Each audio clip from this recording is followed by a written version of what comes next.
There's a news story that I want to bring to your attention. It's actually really more of an editorial for everybody, but it's all based off of a very straightforward question.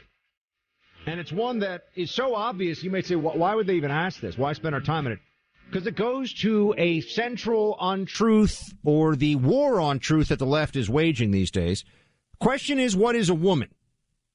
Now, I know you're saying, you might be laughing a little bit, except understand that while you and I know what a woman is, the left no longer has a clear definition of what constitutes a woman or a female. And if you transgress against this change, you find yourself in a very woke targeted place very quickly. Bari Weiss, who left the New York Times because she was supposed to publish editorials of an outside point of view, and she did that, and the New York Times hated her for doing it. The staff hated her, so she left.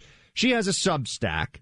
On the Substack, she has a piece by Katie Herzog. I just want to read you a little bit of this, and Clay, just think about what this is like when we're talking about how this is no longer just undergrad. This isn't, the Oberlin Interpretive Dance Faculty Lounge. This is medical school now. Yes. And an elite one. Here's what's in this Bari Weiss Substack piece. And it says, during a recent endocrinology course at a top medical school in the University of California system, a professor stopped mid-lecture to apologize for something he'd said at the beginning of class. I don't want you to think that I am in any way trying to imply anything, and if you can summon some generosity to forgive me, I would really appreciate it, the physician says in a recording provided by a student in the class, the med school class. He said, quote, I'm very sorry for that. It was certainly not my intention to offend anyone. The worst thing I can do as a human being is be offensive. His offense? Hold on. Let's pause here for a minute. That is what some people believe. Think about how crazy that sentence, even before he says what he offended people for. Think about the idea that the worst thing you can do as a human being is offend someone. Buck. That is such a mind-blowing idea, even before he explains what he said that may have offended someone. This whole thing ties into the idea that words are actions and that you are responsible for your words more than you are your physical actions. This is madness. Words are violence. I mean, that's been a construct of the left for a long time. That if I say something that offends somebody in a protected category, it's the moral equivalent of me punching them or spitting in their face. But back to, what did he say that was so offensive? I mean, was there a racial slur? I mean, was there something really awful that you would never expect to be said in a medical student class? His offense was, quote, using the term pregnant women. And he went on, Clay, I said when a woman is pregnant, which implies that only women can get pregnant, and I most sincerely apologize to all of you. Okay. Now, I just want to say, it is true that, Clay, neither you nor I are doctors. It is true that neither of us went to medical school. You went to law school. I would bet all of the money in all of the world that it is a true statement that only women can get pregnant. Now, it's one thing when you see this being argued on social media among crazy libs. This is what wokeness means now. Wokeness is the open rejection of truth of the most basic and fundamental kind, and medical schools are bending the knee to this. Yeah. And honestly, some people can say, well, what's the impact of this? First of all, science is broken in this country. Okay? It used to be that science was a refuge from political discussions in many ways, from the woke virus that has spread across our country. But I think for many people, science broke for them last year when, in the middle of a lockdown, we were told Black Lives Matter protests were okay, when you and I were being told, hey, don't leave your houses, your kids can't be in school, we can't have gatherings of anyone anywhere. But, oh, by the way, scientists came out and said, but we're going to make an exception for Black Lives Matter protests after people had protested the lockdowns and they were told that they were heinous human beings. But biology itself is a lot of people have trouble. Let me say this, Buck, and I think you'll understand. A lot of people have trouble distinguishing between opinion and fact. That's one of the biggest challenges that I think we have on social media today, even Facebook itself, because they're often fact-checking opinions, which is, impossible to prove very often that an opinion is wrong unless it's rooted directly in science. For instance, if I started going on Facebook all the time and I was like, hey, water freezes at 38 degrees, I could see Facebook being like, hey, we need to fact check Clay Travis, who's got this huge collection of people out there that believe that water freezes at 38 degrees. We all know it's 32 degrees, right? This is one that I would think Facebook should fact check, right? Women have babies.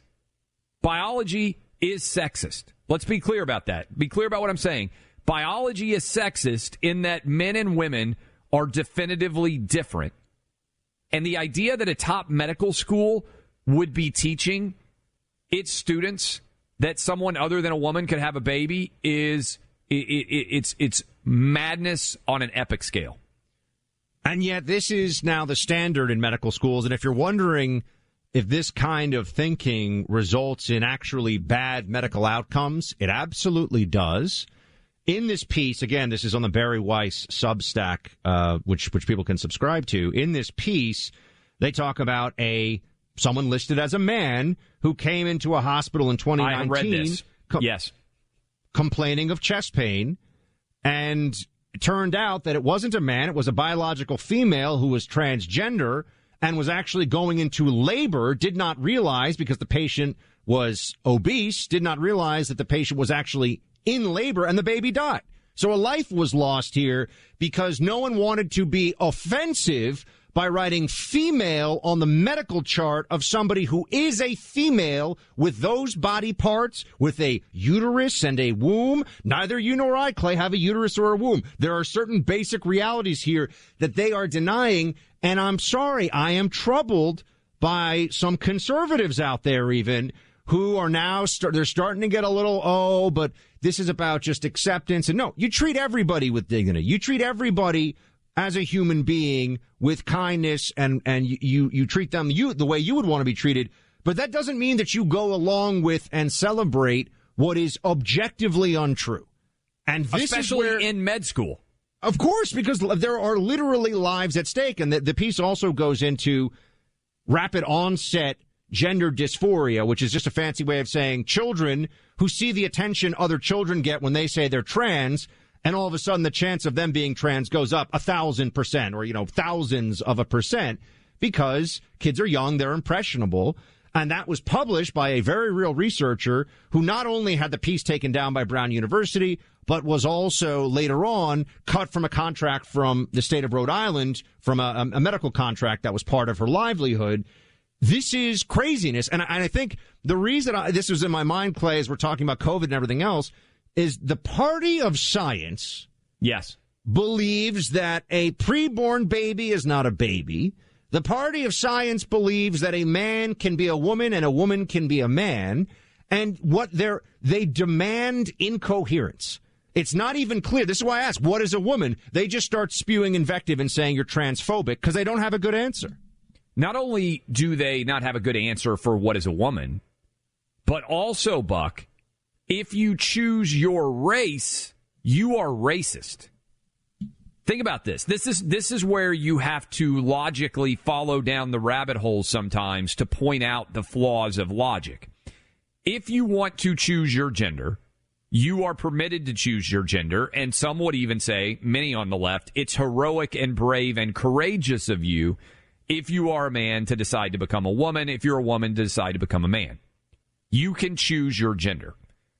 But if you out there decide to choose your race, like we have seen with certain high-profile people, Rachel Dolezal, remember, got caught, a white woman pretending to be black, it's super racist and completely unacceptable. For most people out there, what about you, Buck? I'll tell you my answer. If you said, hey, is your gender or your race a more significant fact of you? I would say by far being a man is more significant to me than being a white man or a black man or an Asian man or a Hispanic man. In other words, changing my gender would provide more significant difference in my life than changing my race. Would you agree that I mean, you may or may not agree with that, but I think most men would feel that way. Most women, too. I think different internal organs and biochemistry down to every cellular level between male and female is a whole heck of a lot more significant than skin pigmentation, which is like eye color. Right. Okay. So how is it that these same super woke Democrats can rip anyone who says, hey, you know what? I think maybe kids under 18 shouldn't be getting pumped full of medicine to change their gender. But if you change your race, it's racist. How can you reconcile those two perspectives when I think most people out there listening to us right now, as we just walked through, would say that changing your gender is a more significant alteration to who you are than changing your race. And they're also, can we come back to, Clay, just some places where they suppress the same people that want Facebook to say that you can't question vaccines and things like that. On the entire trans agenda, the data is constantly being suppressed. Yes. They go with narrative it's over offensive. They go with narrative over data all the time. We'll come back into this in a second, and also we'll be joined by our friend Will Kane in the third hour, talk about Simone Biles. Got some updates for you coming up as well on the insurrection investigation. Didn't get very far yesterday, did it? We didn't learn anything new, did we? We're not going to. We'll get to all that. Welcome back in. Clay Travis, Buck Sexton Show. I am Clay. He is Buck. I hope all of you are having a fantastic Wednesday. We're talking about the woke virus's assault upon medical schools now. We're saying that women can get pregnant even at elite medical schools. No, men can get pregnant. Women can get pregnant. Yeah, sorry. Well, that's thank what I'm you for told. the biological lesson. Birds and the bees. Yes. That men can get pregnant. That not only women can get pregnant. All this is so stupid and so ridiculous that even talking about it gets me all crossed up. And it has significant consequences going forward. But listen to this discussion. It's a couple of clip here, I believe, discussing what is this madness going on as it spreads to med schools. This is Douglas Murray talking about men and the possibility they could become pregnant. If you'd been to this medical school, I mean, you'd end up stupider afterwards than you were when you went in. You'd leave medical school believing that men can become pregnant. This is an example of this craziness. You know, China's eating America's lunch economically, and America's top medical schools are telling people that men can become pregnant and much more. So the crucial thing that will always give us the edge in America is telling the truth as we see it and not sticking to lies. Clay, if we don't have the truth as conservatives, we're not conserving anything, right? If we don't start from a place of the truth, then nothing else that we say really matters. I think it's also worth noting that when we're talking about this medical school and other situations of extreme wokeness, it's usually it's elite universities where this stuff filters down from. And it's because there are people there who they're terrified of their peer group thinking differently of them. I'm talking about the professors now, the faculty. They're very elite positions they want to hold on to at all costs. So notions of academic freedom, things like that, free inquiry and discourse on a college campus, you want to keep your cushy job at Harvard. So people just go along with the madness, and it's particularly pronounced at a lot of the most elite institutions, supposedly elite institutions of the country. I mean, I don't even know what they do that's so elite these days. Many of these professors are terrified of their students because they are aware that a student can decide to blow up their entire career, which is why that professor, if you just started to join us, said the worst thing that he could do is offend someone. I don't know about you, Buck, but I could think of a billion things every single day that are far more on the scale of human wrong. Offending someone is so far down the list of what things I'm worried about. I never have been, but the idea that words are violence, as you said, and that you would even begin an apology by saying that teacher is so chastened and terrified, that's where that comes from. Well, this all comes from a place of rejecting truth. So what the left will do, and you'll see this in arguments, you'll see this on college campuses, it's all over the country, you'll see this in the corporate boardrooms now, they'll say, well, instead of just engaging with, you're saying this, I'm saying that, you have a contention, I have a thesis, you have a belief, they'll say, your words make me feel unsafe. Yes. And that feeling of unsafeness that I have creates a physiological response, a stress response, sweating, heart palpitation, anxiety, that is the equivalent of you doing physical violence to me. Therefore, if your words trigger me or if your words upset me, cause offense at that level, it's like you've actually assaulted me physically. Therefore, your speech no longer has protection. That's the game they play. And I just say that I know you know this, Clay, but everyone knows this with this right now. If you've never offended somebody, you've never lived, man. You've never said anything worthwhile if you've never said anything offensive.